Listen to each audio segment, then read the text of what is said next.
Welcome to the 3 Knockdown Rule. Starring Mario Lopez and Steve Kim. Presented by Hustler Casino. Ladies and gentlemen, the 3 Knockdown Rule brought to you by Hustler Casino is in effect. I'm Steve Kim, joined by Mario Big Apple Lopez. Welcome back. Thank you, Pepe. And short for Pepe Le Pew. I can't even look at this fool with that wig. Shout out to Smoking Tim Frazier and Tino on the edits. We have a jam-packed show, the bout sheet. Fury Usyk makes us very feel. Loma down under. We have Ask Mario and Final Flurries. But before we get started, we just want you to know this podcast is sponsored by Hustler Casino, located just 15 minutes from downtown LA. During the last Monday of the month, if you play No Limit Hold'em, you can win a chance to play on the award-winning live streaming show, Hustler Casino Live. The lucky player will be staked $5,000 to play on the live stream. The winning player must stay through the duration of the whole stream. Stop by and play all your favorite games at Hustler Casino or check them out online at hustlercasino.com. Round one.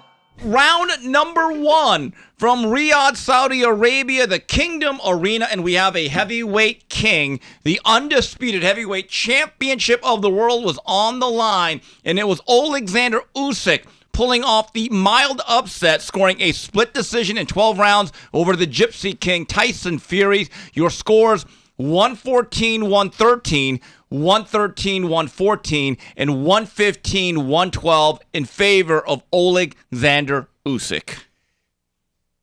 I was thinking about this. I think if you polled every boxing writer and expert in this field some years ago, they all would have bet that either Fury, Wilder, or Joshua would be the undisputed heavyweight champion. Is that a fair assessment? See. One of those guys, right? Who would have thought that it would have been Alexander Usyk after all these years, man? I was so impressed by his performance for many reasons. First of all, bravo to Turkey and everyone. I'm talking about His Excellency, of course, that put the event on in Saudi Arabia. It was an incredible, an event for a heavyweight championship fight. And full disclosure, I love me some Usyk, but I thought, an in-shape Tyson Fury is pretty difficult to beat. When he's focused, when he's in shape, that guy, because of his physical advantages with the length, the height, and everything, and he may be built like a bag of milk, but with his boxing IQ, he knows how to fight. He might be a little bit too much for what's really a cruiserweight going up. First few rounds, Usyk, looking sharp in there, was fighting like the bigger man, being aggressive, started catching Fury with some nice shots. Fury clowning around a little bit, then decided to get kind of focused and serious. And in the middle rounds, that tide turned quick. He found that distance. He was getting into a nice rhythm, and he started catching Usyk with some beautiful uppercuts, like some vicious uppercuts. A guy that size is going to hurt no matter what. And he started working the body nice, which was a nice little wrinkle I hadn't seen too often from Fury. So with those uppercuts, when that body, it looked like the tide had turned. The momentum had definitely turned.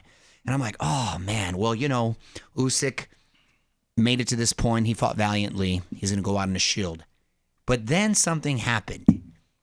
We forgot how tough he is psychologically and emotionally. We already knew he was tough physically. He bit down on that mouthpiece. He made those adjustments, and he turned it around. And he started adding new wrinkles to his game. What did I tell you, Kim, when we were watching this fight together? When he started doing that double jab and coming over with that sort of looping Orlando Solido, Triple G Not the straight cross, no, but the looper. The looper. I said, every time he gets him in the corner, he catches him with that and he hurts him, right? I said and so he started measuring that and he started hitting that every time. And he was smart about it, too, the way he'd feint double jab. Actually, it was a southpaw, so he was doing it this way. And he would buzz him. And he turned the tide quick in the middle rounds when you thought everything was going in Fury's direction, putting his punches together nice, fought with an aggression, a controlled aggression. And then the ninth when he essentially had him out on his feet and beat the crap out of him from post to post. Props to Fury for surviving the rest of the fight. I was like, wow, what a performance. That's the kind of fight I want to show my sons and say, look, when you think you're down and out, when you've got all the chips against you, when you're losing, look at this man. He believed in himself. He bit down on his mouthpiece. He did not take no for an answer, and he's doing it up against a guy that's a lot bigger than him. Look at that, mijo. That's the kind of guy you got to try to emulate. And he won, and he won in an impressive fashion. Tip of the hat to both of them because it was a great hat, but wow. Alexander Usyk, 80 slow clap. Wow. Yeah. I thought so. Mario, I tweeted about this while we're driving back from the Hustler Casino that his greatest skill that's an intangible is character and integrity. He understands how to come up big in moments and overcome animosity. And it reminded me a little bit of his 10th round in the rematch against Anthony Joshua when that fight had gotten really tight. Joshua had a big ninth going to the body. He needed something big, and he pulled it out of the hat. Last round against Maris Briedis in the World Boxing Super Series, 12th round. It was a must-win round. He mustered up enough to win that fight. To me, Mario, this is a tale of three fights. First quarter of the fight, I thought Usyk was on his front foot, as you said, controlling things, fresher, quicker fighter, and he was actually the guy backing up the bigger guy. Fury, in my view, from rounds 4 to 7, controlled it with his size, uppercuts down the middle, right hands to the body, and let's be honest about this. Even though the fight might have been relatively even on the scorecards, before the 8th round, I think most of us said this fight's going in one direction. Gypsy King. Absolutely. And everyone talks about the 9th, but Mario, I think it really began in the 8th. There was a hard left hand and a right cross. One of those punches bloodied the nose of Tyson Fury. And when he went back to that corner, you could tell, I don't know if he was concussed, but it certainly got his attention. Now, Mario, let's talk about round 9. How do you think Mark Nelson, the referee, handled that situation in the last 30 seconds? Do you think, as some people say, do you think he bailed out Fury? No, not necessarily. A lot of people were saying, too, that he could have stopped the fight. I didn't think it was necessarily... No, look, the ropes were obviously... With what's on the line, that would have been, I think, a bad stoppage in my view. Correct. And look, the ropes were obviously keeping him up, and I thought the knockdown was called fairly, and it should have been, and it could have been called a couple times prior, but I thought we would have been robbed of a not only great fight, it would have been very controversial and of a great night had it been stopped there. But I thought the knockdown was the fair call. It was the right call, and I do agree. In the 8th is when he started to do the damage. To touch quickly on your thoughts about his character and integrity, yes, that's what I mean about his mental toughness. He's also a man of faith. Yes. And if you noticed, he was doing the sign of the cross before every round. And I want to make this clear. He was not breathing into an inhaler. He was kissing his crucifix. Let's get this Oliver Stone stuff out of here. He's a Catholic, and I respect that. And he believes in himself and a man of faith. And he's strong. And when you saw his eyes in focus, just even walking out there, he's got those steel. He's a different guy. He's a different guy. That is a real man right there. When you see that, you're like, wow, that's next level. Yeah, and speaking of Mark Nelson, I asked a well-known referee, Mario, that me and you both know, and we've seen on TV for years. He actually thinks Mark Nelson did a good job. Which ref is this? I want to go off the record because he just said, look, here's the thing. Your feet have to be off the air, and just because your back touches the ropes after being hit, that doesn't necessarily mean they held you up. Now, a guy like Fury, who has a high boxing IQ, has great ring awareness, they know where the ropes are, so they're naturally going to swing back and understand something's going to hold me up. In my view, I thought with 14, 15 seconds to go, there was a chance that Nelson could have called a knockdown, so I disagree slightly. But I want to make this point. If Mark Nelson would have called the knockdown earlier before he actually did, here's the thing. Then it becomes a mandatory 8, not a standing 8. Let's get that clear. You would have given Tyson Fury a chance to breathe, catch his breath, and then actually gather himself. Correct. Here's the thing that I thought was interesting. When he was kind of like lunging over, man, Usyk had, I don't want to say a kill shot, but he had a left hand cocked. And if he lets that go, I don't know if Fury could have been able to recover. Now, from that point on, we talk about the last third of the fight. Mario, in my view, I believe that Alexander Usyk won 4 of the last 5 rounds. I think they got it right. My personal scorecard was 115-112. I think there's a great argument that Usyk won 6 to 7, maybe 8 rounds. I don't think you can make that same argument for Tyson Fury. I think they got it right. I agree. I had Usyk winning 7 of those rounds and Tyson winning 5. Yeah. Let's assume for a second they won 6 apiece. Even with a knockdown, he Right. still wins clearly. Yes. So in my eyes, there's no controversy. Who was it? Gervonta Davis? Was it the He said, you can't, you just one good round? He didn't watch the fight then. Well, he said one good round doesn't win a fight, and he's right. Good thing Usyk won a bunch of rounds because he won a bunch of rounds that fight. I don't know if he had money on it or whatever, but I just thought, speaking of which, along those lines, everything was so great. And, I just thought, I wish Tyson Fury didn't have that comment about The war. well, there's a war going on in his town. I go, wait a second.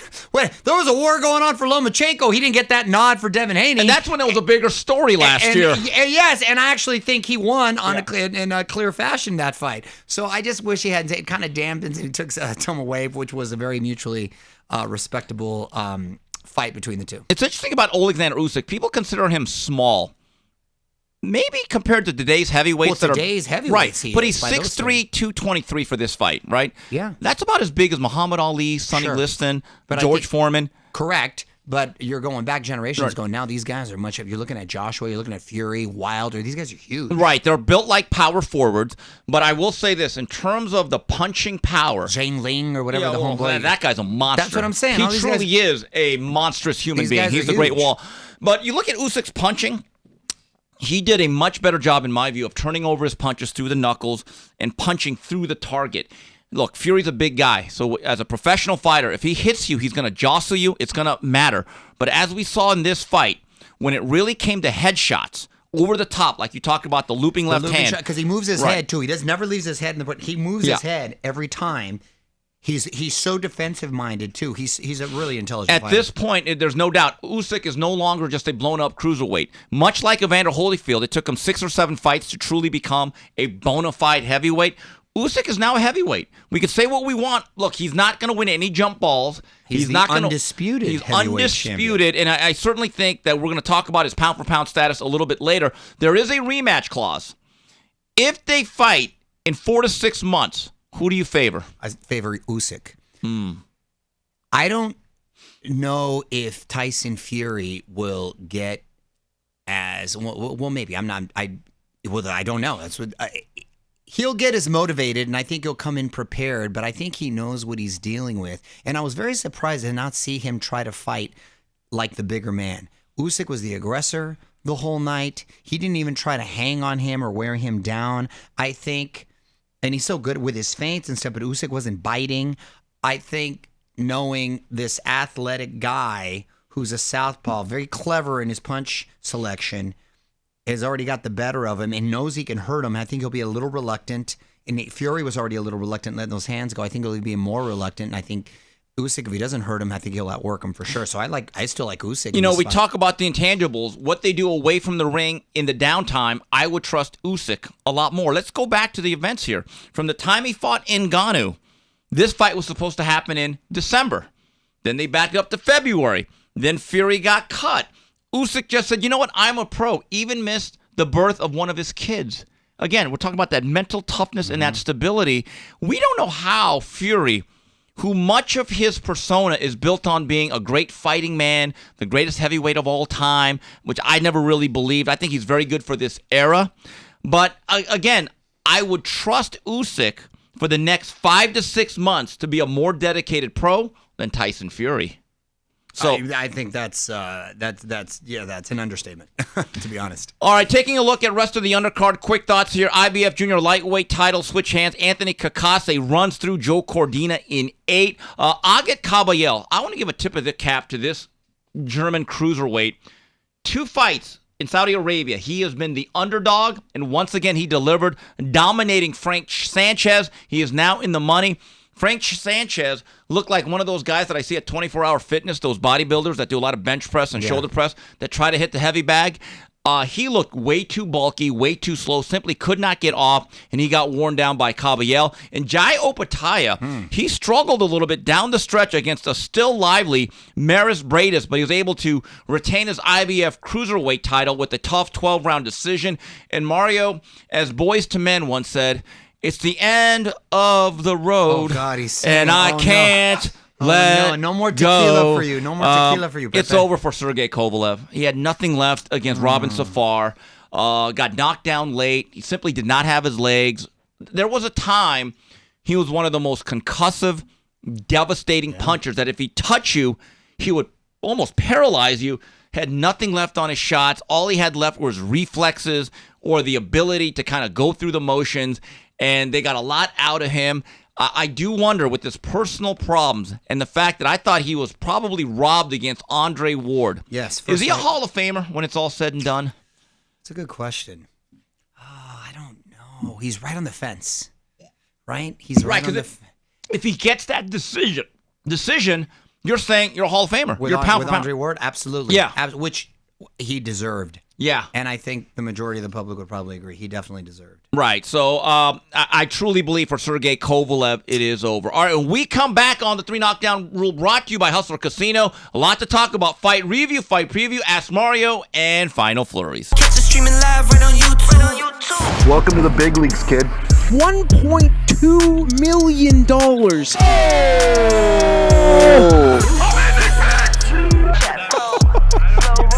And I'm losing in this fucking game. What the fuck? There's a 400K flip. If I win by way, you get 10 grand. For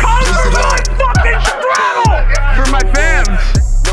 What? I read it twice. Wow. All in a call. I'm not fucking leaving. Raise it up. All right, we're back on the 3 Knockdown Rule brought to you by Hustler Casino. We just want to let you know if you'd like to get involved with the 3 Knockdown Rule and sponsor our fine program, we still have some slots available. Please reach out to us by emailing info@boxbid.io. Once again, that's info@boxbid.io. Boxbid.io is an online platform that is launching soon that helps public figures and professionals in the world of boxing get sponsorships. We are proudly working with Boxbid.io. Review preview. All right, fight preview. Let's rewind a week. We missed this one, but I know you stayed up very late in New York to watch this. Saturday, March 11th, from Perth plus Australia, your new IBF lightweight champion of the world, Vasily Lomachenko, chops up George Kambosos in 11. Mario, I thought Loma looked pretty damn good here. Man, he still got it. He did look really good, and I know you questioned whether he still had it after the devastating, controversial loss against Devin Haney, which we both thought he won. He went into Kambosos' backyard, thousands of people, sold out, and just put on a clinic. He looks like he hadn't lost a step yet. As a matter of fact, it looked like he went backwards. And Kambosos is no chump either. And I like Kambosos. He's been on the short end of the stick these last few fights. But Loma looks like he is back in the mix as a major player at lightweight. High tech is still state of the art. Now, look, I believe there's an evolution of style here. He's no longer darting in and out the way he used to. He sits in the pocket a little bit more. But he's a little bit more on the front foot, and he's what I Yeah. call, as Mike Tyson would describe himself, an aggressive counterpuncher. You don't have to chase him down. The thing is, if you move your hands, something's coming back, and he will chop you up. And Loma realizes, you know what? Maybe if I'm losing something on my legs, maybe if I sit down a little bit, get on my heels when I punch. But I just Juan Marquez style. Yes. Marquez made the same sort of adjustment. He absolutely and had did. a resurgence in his career. And Loma, to me, still has great eyes, great reflexes, but Great he realizes... Great IQ. Right. It's like any athlete has to be able to adjust and then evolve. And I've always said, when you lose skill in boxing or any other sport, it's never just all at once. It's an erosion. Like, in other words, a great boxer may not be what they were for 3 minutes at a time. Maybe now as they get older, 2 minutes and 30 seconds. But Lomachenko with this style, and he's still very, very elusive. So, Mario, let's look at the 135-pound landscape. He has the IBF belt. Your WBA champion is Tank Davis, who in mid-July or mid-June is going to take on Frank Martin. Then you have Shakur Stevenson, the WBC champion, who's also under Top Rank. And then William Zepeda, a guy that we like, Cameron, Golden Boy is going to have him against Giovanni Cabrera July 6th. If you were able to be the Turkey al-Sheikh of boxing in America, which fight for Loma do you make? Well, I'd love to see him against Tank if he didn't have Frank Martin but let's assume Frank was off the table. Yeah. I'd like to see him against Tank, to be honest. How do you see that fight? I see that as a really good fight because of the contrast of styles. And I see him and Shakur almost kind of the same. I don't see it as much as exciting. Zepeda I'd love to see as well, but I'd really love to see that's Thunder and Lightning right there with Tank and Loma. I could see Loma winning a lot of rounds early. Because I think he's still a quick-fisted, reflexive fighter. I don't think he's fought anyone with that power, though. But Tank has, like, the number 2 pencil. He has the eraser. That's what makes it interesting. That's what makes it exciting. I have seen Tank lose a lot of rounds, and with one punch or two, he all of a sudden is on top, and he stays on top. Now, I expect him to wear down Frank Martin, who's a quick-twitch athlete. I don't know if he's seasoned enough to beat him. Shakur Stevenson went on some Twitter rant about how Top Rank doesn't want me to have this fight. He made it racial. You know what? He wants him to have what fight? Look, he feels as though it's his birthright to get every single fight at 135. But at the same time, you're not willing to move off financially all the time. And there's the other thing that gets me about Shakur. Your last fight was an absolute snoozer. Oh, yeah. How much leverage do you think you really have? Well, he's got to be honest with himself, or people need to be honest with him, because if you're basing it on his last performance, he's not going to go in with a lot of leverage. I have a question for Shakur. If getting the fight that you want next, whether it's Tank Davis or Shakur or anybody else, would you be willing to give up some money and play the B-side and play the big picture? Because in the past, he has not been. You have to be. What's frustrating is a lot of these guys have to look at the big picture and be willing to bet on themselves. Yes. Shakur should do whatever it takes to get in the ring with Tank, because I think his style suits him perfect. Right. Actually, I think that's a very winnable fight for him. So, in doing so, and assuming he wins, now he's at star status, really superstar status. But you need a dance partner. And if you're not willing to do what it takes to get them in the ring, then you're always just sort of going to kind of be miserable on the sidelines. Sometimes you have to give something up to get something. And Mario, how do you think he does against Cameron Zepeda? Who's this? Loma? Or Loma. Okay, we're talking. Okay.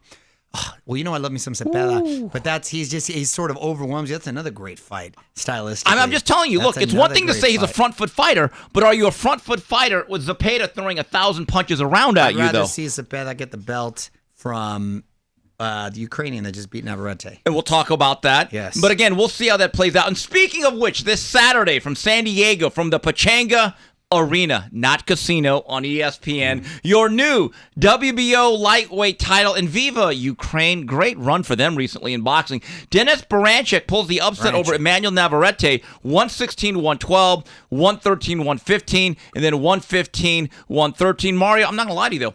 I thought it was a clear Baranchyk win. Clear. How would you know? I'm going to punch you right in the face. This fool comes over. I'm tired. I'm on East Coast time. We've been drinking all day. And he comes and watches this at my house. 2 rounds I was asleep. No, you were asleep for like 4 or 5 rounds. That's not true. true. You were. This you were is asleep slander. for 4 or 5 rounds. This is slander. And I'm like, this motherfucker. And I rewatched the fight, by the way. Yeah, well, yeah, because you slept for half of it. Of course so you rewinded. That doesn't count. I mean, come on. Dang. I go, next time, I should have just left you there. Yeah, and turned off everything. And I should have went and take a shower and stuff. Because I was struggling to keep my eyes open with that snooze But that's how bad Navarrete was. He was terrible. I usually like Navarrete. Now listen, I'm a fan of Navarrete usually because he does everything wrong, but it works out for him in such the right way. But it just looked like he was swimming underwater, and he just had a really off night. It was close with all that said, but he just did not look himself. I don't know if it's a new weight class or whatever, but that fight, especially on the heels of what was a bloodbath with Santillan and that kid Brian Norman. I'm sorry. Who was storming. Norman was storming. Props to him. And it's ironic, really quick, not to deviate, Santillan had that huge upset win over Rocha that was violent. He had the same thing essentially happen to him in his hometown of San Diego with this kid Norman. And it seemed like he was a little over-aggressive from the top. And wasn't, and you know, when you fight in your hometown, it can go one of 2 ways. A lot of pressure. to perform. And Norman's no joke, though. Norman is a really good fighter with a really solid record and seemed poised for the moment. So a tip of the hat to him. Hopefully Santillan is not too injured. He'll come back soon.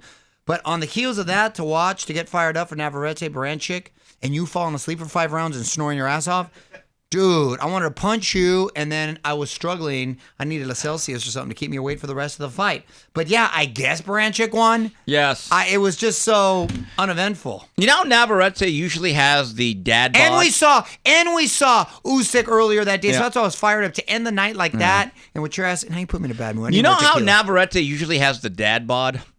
At 135, he had the bad bod. He looked terrible. And generally, he could overcome a lot of his mistakes. You're not thinking he's on any kind of PEDs, huh? No, that's one guy I will never have any suspicions of, okay? But when you look at him, here's the thing. You could get away with a lot of it and out activity fighters at 22, 26, and 30. But now at 35, generally when you start going into your third, fourth weight class at the world-class level, and look, Baranchyk was part of this monster Ukrainian team that had the nail, Gavoche, Lomachenko, and then Usyk. So he has a good fundamental amateur base. He's a real pro. And when Navarrete says afterwards, maybe I ought to start working on my technique. Oh, really? So I'm thinking to myself, look, I don't want this to be a backhanded compliment. But you know what comes next when you say you don't want this to be a backhanded compliment? A backhanded compliment. He's one of the worst 3-division champions I've ever seen. There, I said it. Stylistically, but hey, he's doing something right to win belts in 3 divisions. He's almost awkward to his benefit. And do you change what's not broke? But they look very broke on Saturday. Look, you can get away with certain things against smaller guys. Yeah. But as you go up, generally the guys that really succeed in going up in weight, like James Toney, Floyd Mayweather, Oscar De La Hoya, they have incredible skill. When you think of Emmanuel Navarrete, what's the one word you don't use? Skill. No, you use unorthodox. Yes, unorthodox. And Brian Norman. Brian Norman is a young man that years ago signed with the late, great Cameron Duncan, who told me about 4 years ago, Steve, I got another one. I go, who? Brian Norman. Here's the funny thing. That was his 3rd or 4th fight with Top Rank. He looked mediocre in every other fight. I actually think Top Rank said, you know what? Sink or swim. Well, he was Mark Spitz. He was Phelps. He swam all right. You went Spitz instead of Michael Phelps. Yeah. Your old ass. Matt Biondi. I don't know any other swimmers. Biondi, very good. But I give Norman credit because, in my view, Top Rank was going to see, you know what? Are you worth keeping around? And he is. He is. He was very well prepared and not overwhelmed for the moment. He looked like a killer in there. Those twitchy and those punches were coming out. And that was a tough dude, a strong dude in Santillan. With a lot of pride. You don't want to get beat in front of your home folks. No, you really don't. That's what I'm saying. So that was a very impressive fight. He's a real player now in that division. And moving forward, fight preview from Leeds on the Zone, and I believe also ESPN Plus from the First Direct Arena. Mario, do you remember a couple years ago in our fine program, there was a guy who said, you know what, I think Josh Taylor, Terrence Crawford's 50-50. And that was right before the first fight with Jack Catterall. Wow. Well, how the mighty have fallen since that point, because they do a rematch this weekend.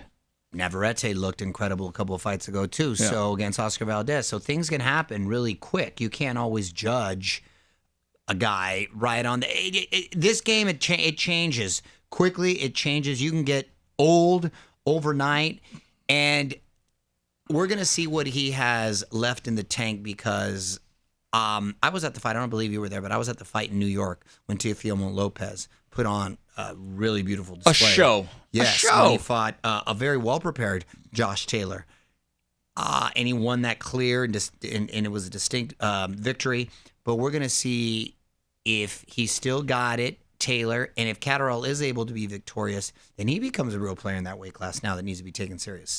When you look at Josh Taylor coming off the victories against Regis Prograis, where he won the Muhammad Ali trophy, Ramirez, and then he beat Jose Ramirez for all the belts, we literally said that there's about 3 or 4 fighters that really stand out. He was one of them. He was one of the fearsome foursome. Right. But you know what he stopped doing? Fighting. Listen, the blade got dull, Mario. I'm just telling you. I'm going to say it again. Activity matters. Well, that's why I still feel Teofimo is the man at 140 because look at the people he discussed today. Loma, who obviously still got it. He had a clear-cut victory against him. And Taylor, he had a clear-cut victory against him. I know he's scheduled to fight coming up, Teofimo, this next month, right? In Miami, late June, against Steve Claggett. Now, I think, and I'm assuming he's going to be well prepared and he's going to look good in that fight. I still think he's number one in that division. Do you? I agree. Even no matter what that fight you thought of Jermaine Ortiz, when you beat the man who beats the man who beats the man, you're the man. You're the man. Exactly. I like Catterall. I thought he won the first fight. I thought he won it kind of clear. I thought it was one of the worst decisions of 2022. Here's the thing about Josh Taylor. When I talk about the blade either gets sharpened or it gets dull. There is no in between. Mm-hmm. And if you actually look at Josh Taylor's activity level the last 3 years, he's only fought, from the time he beat Jose Ramirez, I was there. Okay, so that's like 2-3 years ago now. He clearly lost to Teofimo. I thought he clearly lost to Catterall. And here's the other issue. I don't know what weight class this fight is. I believe he outgrew the weight in between the long layoffs. He looked big when I saw him in New York, too.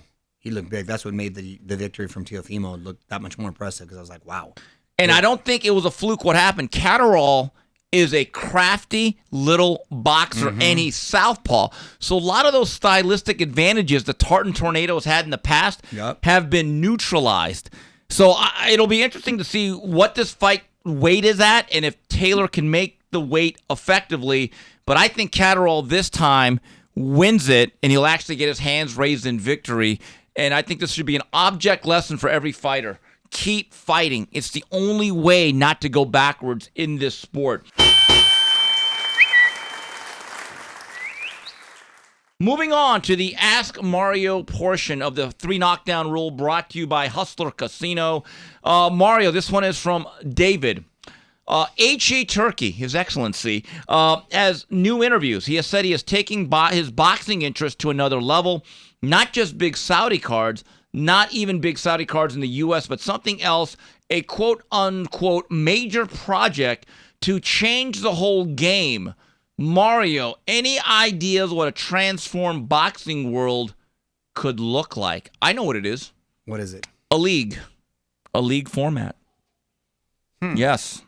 Do you like that? Could you do that, though, with how fractured the sport is and with the different entities and the promoters and what have you? Look at his last couple of shows. Look how many different promoters are involved. I guess when you have enough money, you can do what you want. You can bring people together. You can beat Camp David. Yeah, well, let's do it. Remember with Jimmy Carter and Menachem Begum all shaking hands? Yes. You bring enough money together, look. How much money would it take to paint your wig? Jimmy Carter, great peanut farmer from Atlanta, Georgia. Still alive, 99. Yeah. Hey, how much money would it take to paint your wig? None. This is priceless. I'm MasterCard. My haircut is Master. I've changed my mind about your hair. Oh, shut up. No, but wow. In my view, if you look at Frank Warren and Eddie Hearn, these are the two big dominant promoters in the UK, would never work with each other. They hated each other to the point where they wouldn't even acknowledge each other. Now, June 1st, even with Bivol Beterbiev being canceled, they're doing a show where all their guys are being matched up. Money brings people together in boxing. It's amazing. So think about that. Here's one from the Masses Mint. For about 35 years, Evander Holyfield was regarded as the greatest cruiserweight ever. Has Usyk taken over that label? He is bigger than Evander and a southpaw, and Holyfield lost to southpaw Michael Moore. In addition, Fury's got to have the third best recuperative powers between Ali and Holmes. Mario, can we retroactively say this? Here's the thing. All of this stuff with Usyk that happened this past weekend, Mario, he's not a cruiserweight anymore. I think he's asking about when he was, and I think he can hang with any cruiserweight in any era. But I want to talk about Fury's recuperative powers. He's right. That dude gets hit with hard shots, gets dropped, and then is able to come up. He can remember when he came up like The Undertaker? First fight with Deontay Wilder, we were Staples there Center. in L.A. I was Staples Center. I sat next to Black Panther, Chadwick Boseman, in that fight. God rest his soul. Yeah, I just remembered that, as a matter of fact. And he was into that fight, too. But, yeah, he's got great recuperative powers. Well, let me say this, putting this into context. When Evander Holyfield was the cruiserweight champion of the world, the division was much more shallow. Cruiserweight only was created in 1980. Its first champion was Marvin Camel. Also, for many years, the weight class limit was 190. Yes, I remember. When Usyk was there, it was 200. So it's a little bit different. Also, Evander, I've always said this, even though he was much less popular as a cruiserweight, I thought he was a much better boxer puncher. I mean, he was poetry in motion. Yeah, Mario, one of my childhood. Kawhi Muhammad. Oh, that fight, was Dwight a Muhammad great fight. Kawi. It was the summer of 1986. I just moved to Montebello. That fight was on ABC's Wide World of Sports. That's a great fight. Do you know Evander? It was so hot at the Omni. There was no air He was only conditioning. like 5'7", too. Oh, Dwight Kawi. Muhammad He's a little guy. The Camden Buzzsaw. Yeah. So that fight was so grueling. It was a 15-round fight. Evander Holyfield, I think it was his 13th pro fight coming out of the 84 Olympics. You know he lost 18 pounds that day? Oof. That's how grueling of a fight it was. Yeah, I believe it. That's man-sized stuff Yeah, right it there. is.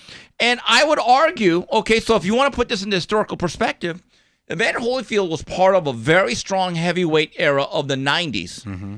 Don't you think those heavyweights are better than today's, though? Yes, as a whole. Right. And the Michael Moore fight, keep this in mind. He bludgeoned him in the rematch, 1997. I was there. Mm-hmm. Knocked him down 3-4 times. Freddie Roach actually trained Michael Moore for that fight.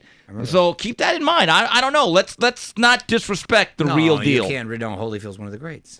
Here's one from B. Drews. We should all agree activity matters.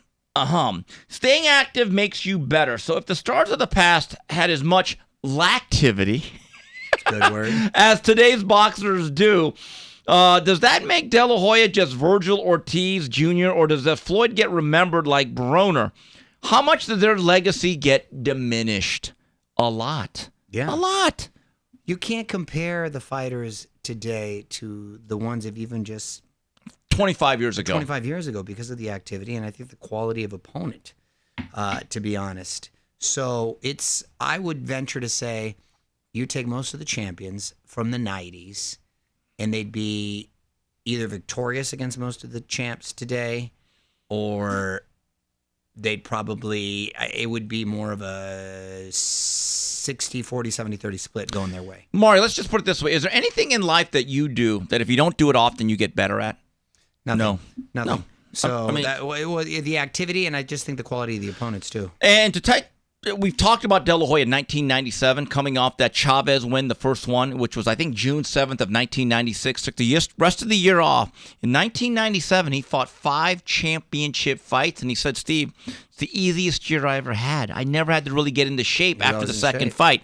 Also, to give Floyd credit, I remember being there at the Las Vegas Hilton. Me and my friend Hugo Cortez, my high school classmate, drove down on that Saturday.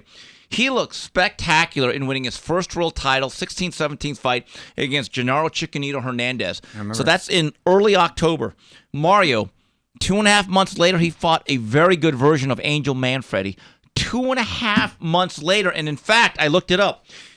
Out of the first 3 or 4 years that Mayweather was a world champion, he fought more than twice a year. You don't think that sharpened his blade?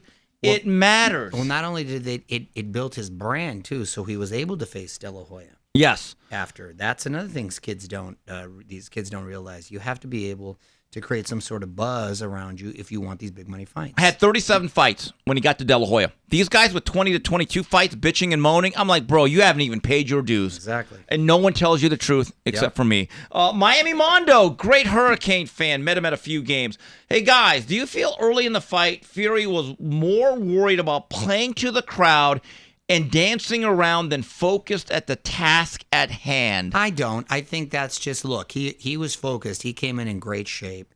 He looked like he was in great shape. I think he was trying to maybe get into Usyk's head a little bit and get him to kind of overcommit. But like we mentioned, he's a soldier and a focused one, and it didn't work. Yeah, in my view, in that first round, when he kind of held the ropes and he looked over, kind of mocking him, saying, hey, you can't touch me. In a way, that's a bit of a con job. That's, in my view, because Tyson Fury is very smart, very savvy guy.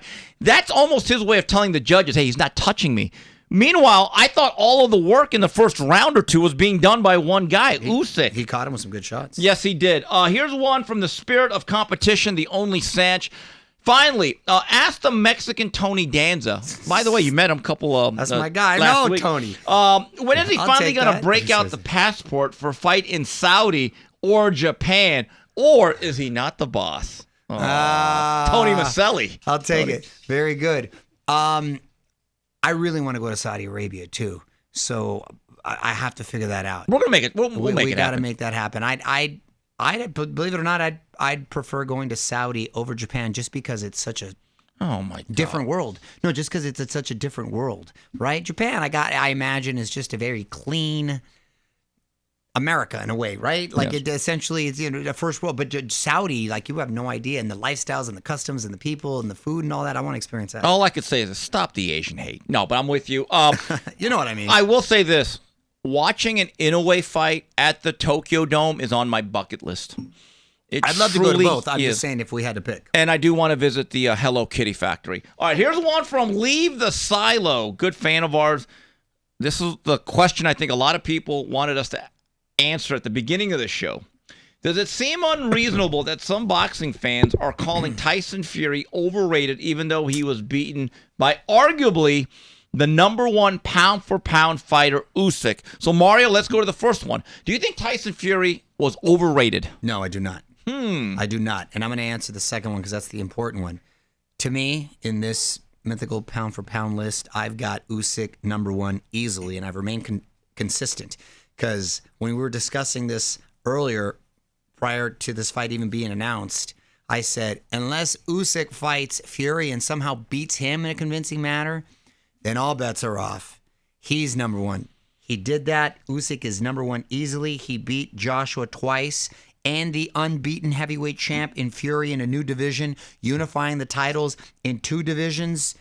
He's getting inside top 10, 15. All time? All time. If he keeps it up. He really is. And I say that because, mind you, he's beating these dudes that are 6 inches taller and 30 pounds heavier. No one has those physical disadvantages. With all due respect to Crawford, Inoue, Bivol, whoever you want to put in there, Canelo, and class act Crawford, he even said, I have no problem putting Usyk number one pound for pound because that was impressive. Fighters know. For you to do that and to do that with all those physical disadvantages and the way he essentially came from behind from that fight, very impressive. Got some number one status stuff. And he's the greatest globetrotter since Meadowlark Lemon. Dude, they've all been on everyone else's turf. Yes. That's unbelievable. Unbelievable. We have fighters today that won't leave a certain hotel in a certain city. This guy, his passport has a bunch of stamps on it like no other fighter. And you're right. When we look at pound for pound how it was created, it was for Sugar Ray Robinson during his apex to give him a little bit more shine that because everything was about the heavyweights. Right. But the basic theory is if every fighter was equal in weight or in the same weight class who had the best skills, Usyk is actually giving up, like you said, 5 to 6 inches and 35 to 40 pounds. Dude, that is ridiculous. And these are guys And beating them up. and they're solid guys. They're Yeah. solid. They're just not big and football No, players that have no. never put on gloves. These guys had real amateur careers, Gold medalists. and they won world championships. Yes. Look, I think we are blessed to see these what I call lethal weapon three: Inoue, Bud, and Usyk. I agree. With if we're splitting hairs again, Usyk number one because of what had happened. Now, let me ask you a question. If the Crawford-Canelo fights come to fruition and some reason Crawford beats Canelo, does he now jump ahead of Usyk at number one? This Bud's for you, yes, because I look at because think about it. No, I actually... Canelo's probably top 5 pound for pound, and he's going up 20 some odd pounds basically from the weight I have no we last saw I have him. no problem with that. And let's hope we get to see if he can pull that off. After those three, Usyk, Crawford, Inoue, Canelo, well, I would Bivol, Canelo, or the Bivol, better Canelo? Bivol winner, whenever that is. Bivol winner, and then Canelo. But you know the thing about Canelo too, when he fought Munguia, it reminded you how good he really is. Right. Because someone who comes to fight, you're like, oh damn, He this chops him motherfucker's- up. This motherfucker's good. He chops him Yeah, up. he does, you know what I mean? It reminds you that oh shit, he's good because everybody else was running, whether it's. The brothers, Charlo. the Charlos or whatever, so he's got Jamal. to chase you. But when you're going to actually fight, when you actually see their skills, you're like, oh, damn, he's good. He's so patient, the way he counters, the way he puts his punches together. So, yes, he's still on that list as well. Mario, talking about Tyson Fury being overrated or underrated, the question I have is how highly did you have him rated? Now, look, I'm a bit of a traditionalist. In my view, if you had Tyson Fury as the greatest heavyweight of all time, which I've actually heard, and people said no heavyweight in history would be able to deal with this size, I never agreed with it. Because Mario, to be fair and accurate, if you take away his trilogy with the very dangerous Deontay Wilder, the rest of his heavyweight run has been Sefer Savari, Francisco Pianeta, Dillian White. Hold on, but hold on. But that's not necessarily his fault, too. He's sort of a prisoner of the moment, and you can only fight who's in front of you.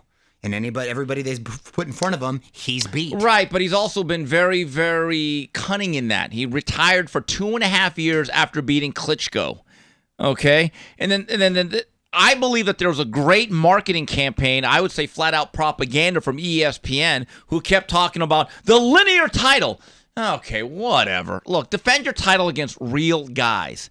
And if you look at even the way he handled the Usyk situation, he delayed the fight by at least 1 year. He kept backing it up, and he kept downplaying a fight with Anthony Joshua. Now, Mario, let me ask you this now that I think about it. Given the fact that Anthony Joshua has rehabilitated himself through activity, seems to have some momentum, has his mojo back. Let's say they don't do the rematch with Usyk. If Fury and Joshua fought, let's say in November, who would you favor right now? I'd still favor Fury. Ooh, really? I would. Not sure about. I would. I think he does better against big guys. That is true. Fury fights That is well true. against big guys. And I still think he's much more athletic and little in his jukes. I think he'll, with his feints and his punch combination, I think he'll be able to get into his head a little bit. I still favor Fury. I really do. Look, Fury, even after getting dropped, and he's gotten dropped a few times from these guys. 7 or 8 times. Yeah, he gets up and he fights. And he knows how to fight. And yes, he lost against Usyk, but it was a close fight. It wasn't like he got out there and got bludgeoned. It was still close. He lost, but it was close. So I still favor him over Joshua, even though Joshua seems to be firing on all cylinders right now. You don't? Right. Well, Fury can punch, but he can't punch as well as Anthony Joshua. Now, if this fight would have happened 18 months ago, I would but say Anthony Fury all day. Joshua, I would say, doesn't punch as hard as Deontay Wilder. No, he doesn't, but it's not that much of a difference. And he's more sturdy. Yeah. He is a little bit more sturdy, in my view. He's got bigger, better legs. He does, but I don't think that right hand's as explosive as well. You're right. I think Fury can still. Fury's not getting caught with what Ngannou got caught with. But getting back to my original point, if you have Tyson Fury among your best 20 to 25 heavyweights of all time, which is a great achievement, I'd say agreed. But if you had him as the greatest of all time or a top 5 guy, I never agreed with that. Let's just put it that way. No, but I do feel he's competitive or gives everyone a hard time there. I agree, because that's 6'9", and that boxing IQ and that athleticism. An in-shape focus Fury. Okay. Final flurries. Moving on to final flurries. Mario, I am just glad that you spent a week in New York City and you didn't get pieced up by Steve Buscemi. But was your head on a swivel? Dude, Steve Buscemi's the one that got pieced up, fool. He's not out there. You're hammered. He's not out there punching people. He's out there getting punched. Like Steve Buscemi. Oh, peached up like the tequila kicked in. You can tell with Kim right there. I like that. He's a real lightweight champion right here. Forget Tank and Shakur. Yeah. It's me, Cameron Kim. Is the real lightweight champion. I was out there for a week, and I told my wife, "Hey, we got to keep our head on a swivel right here." And she's like, "Hey, they can try to catch the smoke if they want. Look at this, mate." But no, everybody, I get a lot of love out there in New York, man. It's really cool. I love Southern California, but it's fun out there to visit. But yeah, fortunately, I came away unscathed. But shout out to everyone out there that came and visited us at 30 Rock Plaza. But I came back just in time to have you not only fall asleep in my house. We spent a nice afternoon watching the fight over at Hustler Casino. What a great time we had. They rolled out the red carpet. That's a cool deal out there, man. We want to thank. A cool deal. Yes, we they were want to thank great. our boy Sean Sizzle, Jay. And then Andre Escovel, they did a great job. It's a nice place. If you haven't get in, if you're a degenerate gambler, go check it out. Even if you're not. Even if you're not. Even if you're just a casual gambler. No, but they were cool, and they set it up really nice watching the fights. We look forward to going back, checking it out, maybe even doing a show there. Yeah, and then a lot of the boxers, like Sergey Boacek, who's with 360 Promotions, and Al's Campanova's company, and a lot of his fighters were out there. And they had a great setup at the top. Signed some autographs, took Yeah, some it was pictures, fun. kissed a few babies. He fell on his chair. He did. He fell on his chair. The security had to like, what are come you over doing? and say, "Excuse me, we have to take a report." Right. I'm He like, always falls. I know, because he's sloppy. He I can't lean handle back. his Because I'm drinks. Fat Joe. I lean back. Oh, but my God. unfortunately, but the thing Wait, is, that was a kind of a modern reference. it was, on but my yeah, end. but you know That's what? pretty I good. didn't act like Scotty Scheffler. I complied. You see? But it was a great time. Go out there. We're gonna do another one of these. You know what though? Here's the thing. Next time we'll do it for a fight that happens in the evening. And maybe, like you said, post-fight show. 'Cause we had a lot to say. That was exciting, though. That'll be late. That'll be a late night. No, but it'll be 30 minutes. It'll be 30 minutes. Fun. But shout out to Hustler. They were very, very cool. Then we come home, and my son Dominic, who's a grappler, by the way, doesn't like to shoot hoops. We got a little hoop at the front yard right there. He's been messing around. Challenges. Give me a little credit here. Challenges Kim to a couple games of horse. I gotta say, Kim's mid-range game is okay. He's got a nice little stroke right there. That's what I do. I'm like, that form, I'm giving you props, fool. Yep. That form is pretty good. I'm like, look at this fool. He was burying buckets. You know what they call him? And I was like, he's looking good. I was giving you props. Steph Kim Curry. Dude, now my son beat you both games. He was trying to get him with some old man left-handed moves. I was doing my hook son shots. He started hitting him from downtown. No, but hold on. But I was giving you props. But for a wrestler, he's a pretty good shooter. Not that bad, kid. but here's the thing. I could have gone old man and just start doing left-handed stuff, and your son was getting pissed off. I said, okay, we'll stick to the mid-range. That's I the said, thing. take some shots. Yeah, because I could have done hook shots. I could have come done on, around the Kareem. back, and they would have been like, get the fuck out of here. Easy. Yeah, and I know you guys were buying dinner, so I said, you know what? I like the shots though. I like the shots. But you know what? I have not shot a basketball in years, but that's the thing about us Asians. We make up for our lack of athleticism by being able to take set shots. That's what we do. Hey, you were like, who's the Chinito? Jeremy Lin? Jeremy You Lin. were like Jeremy Lin out there, dude. So it was Kim Sanity. Kim Sanity. Kim Sanity. That was good. Mario. Hey, how good, by the way, is that fried chicken? We have to talk about that. Well, that's our move now. It truly We is used to finger go- licking we used- good. What did we used to get? I forgot what we used to get. No, Pizza not- butt because it's ass. Anyway, But now we get that fried chicken, and then we put that hot sauce. How good is it? your hot sauce is nice. Oh my The God. the Órale. habanero one. Isn't Órale. that good, dude? Yeah, it's- But that chicken, isn't it good? That's our new move. You know now. what? It's finger licking good, actually. But it's not KFC. Yeah, Mario. Honeybird. Quick question. You have a severe disagreement with your domestic bliss with Carson Daly. Oh You have a real issue with that. So stupid. Us Magazine put out this article just because I commented on something, and I actually talked about it in the show. He was talking about how he's trying to encourage married couples to get a sleep divorce, meaning they sleep in separate beds. Not in the same room like Lucy and Ricky style. Right. I'm talking separate bedrooms. And the Bradys. Correct. Yeah. And I was like, nah, I can't. I get way too frisky, and I just like some Frisky. action in the middle of the night. We'll call you sometimes Morris in the the cat. morning. Exactly. So I just a quick one, and you go to bed, and then in the morning, Quick sometimes one. before Quick you go to one, bed. huh? Okay, you just told on yourself. You know what I'm there. saying? Well, something in the middle of the night when I'm kind of half asleep, you kind of rolled over and you kind of do what you got to do. You know what I mean? And then I'm way too frisky for that. But everybody started commenting on that, and then Us Magazine decided to do an article on it. I thought that was the funniest thing, so I posted about it. That shit was funny. I am not. I'm confused. So if your wife gets scared in the middle of the night, she got to go to her husband's room and knock. No, I have a question, Excuse though. me, honey. Don't I hear something? No, but don't certain She can couples text you. Yeah, but Yeah. don't certain couples separate in terms of the sleep because of the snoring issue? Now, Yeah, if you've right. got some severe snoring, If you have sleep apnea. if you have sleep apnea or something, you at least got to start off together. Then the man should leave after that, after a little bit, or get that shit fixed. Yeah. Other than that, you can't be. I can't have that. Mario, I gotta I'm gonna have go like back a to- leg touching me. I like Yeah. I'm being like a pretzel. And Are stuff. you the spoon or the fork? dude? I'm the Spatula? spork. Spatula? I'm like everything, dude. I'm like I end up everywhere. I have not heard frisky used like that since the Cunninghams on Happy Days. Remember, Miriam would say, "Oh, Howard, you're getting frisky." Remember, they'd go and the live studio audience would go. Whoo! I remember. Oh, All right, wrap it up. He's going back to that. Let's wrap it up there, All right, Pepe. well, that's it for this week's edition of the 3 Knockdown Rule. Again, if you want to sponsor our fine program, email us at info@boxbid.io. We'd like to thank everyone that made this show possible. On behalf of Mario Lopez, Smoking Tim Frazier, and Tino on the edits, this has been the 3 Knockdown Rule brought to you by Hustler Casino.